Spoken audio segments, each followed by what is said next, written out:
fibro section this week. Bling, bling, bling, bling, bling, fibro section.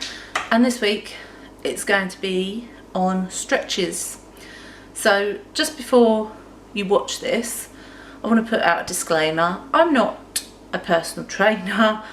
I have no experience of physiotherapy, but the exercises, the stretches that I'm going to show you are just ones that the physios have taught me to do. So each stretch you need to hold for 30 seconds at the least, because that's when the endorphins are released into the body. So if I don't hold them for 30 seconds, don't worry, you can hold them for 30 seconds because we might count different times, if you see what I mean. But anyway, I'm going to go through a few simple exercises, stretches. They're not really exercises, they're more stretches with you, in case you'd like to try it. Okay, so here I am lifting up my arm, pressing my hand behind my shoulder. You can use the other arm to support and give an extra stretch. And like I say, it's good to hold it for 30 seconds because that's when the endorphins are released. So if you have any pain, I would suggest you stop, but discomfort is okay, but pain I would stop at. So this is what I'm doing at the moment, and now I'm going to switch to the other side, do exactly the same thing. I'm supporting my arm. I actually have, in one of my shoulders, I have metal pins. I'm trying to think which one, the left one, which is the one I'm doing at the moment. So that's probably why that arm won't go up as high as the other one, because my clavicle is made up of metal. But nevertheless, I'm still getting a good stretch by holding it here like that, which is great. Shake it off. It's always good to shake it out afterwards to release everything.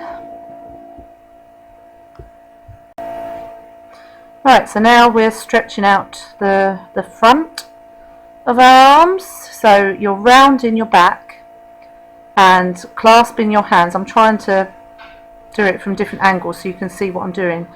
Head has to be down, you have to be looking down at the ground, rounding, curving your back, which is a nice stretch through the shoulders. And shake it out again. And then this one, and you can't really see very well with the camera angle here, I should have walked forward a bit, but basically you're clasping your hands at the back. So it's exactly what you just did at the front, but you're doing it at the back, this one. So you're just stretching out your shoulders in the opposite way. And shake it out again. Shake it out, shake it out. Right. Now I am lifting one arm up, and what you can do here is as you're stretching you have to try and reach the ceiling, and at the same time, I don't know why I'm smiling, you can go on your tiptoes. I think I just did there, if you can see. I went up on, there you go, I'm on my tiptoes. So you're stretching the backs of your legs and your arm, but I can't stay on my tiptoes for that long because I get cramp quite easily. So now I'm doing the same on the other side, just stretching it out, stretching all the side of your body and trying to go up on my tiptoes as well to stretch my calves.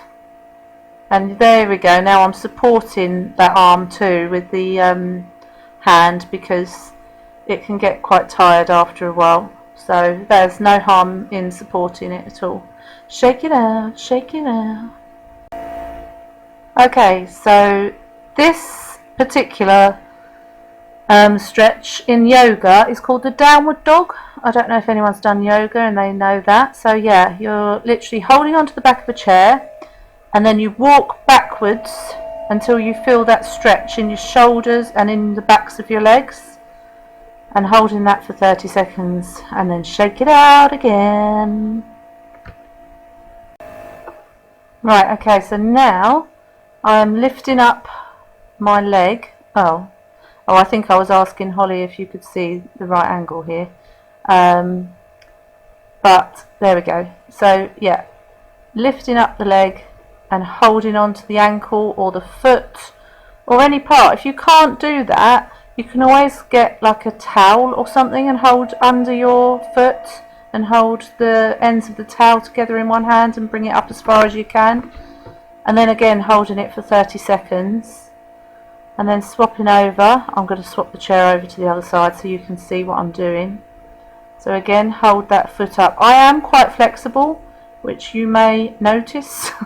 So that is why I am able to press my foot quite far into the back of my bum.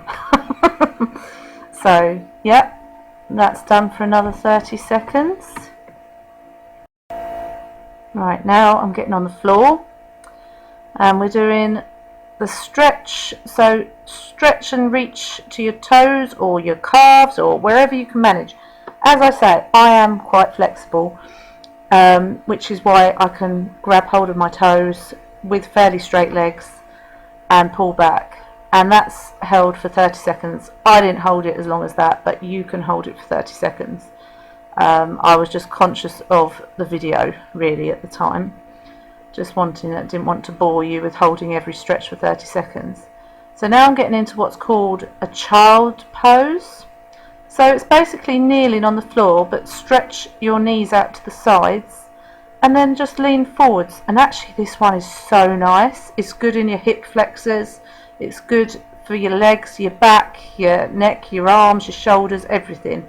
So I really recommend the child's pose. It's a really good one. Now I'm just getting into the pigeon stretch. Now this one I do for my hips, and this is one the physio has given me recently to do. So again, it's holding it for 30 seconds. I'm just talking to Holly here, I think. And the other thing you can do is try to lean forwards like I just did there on cue. Lean forwards into it as much as possible so that you get that good stretch, and then obviously swap over to the opposite leg. But it's called the pigeon stretch, if you wanted to know.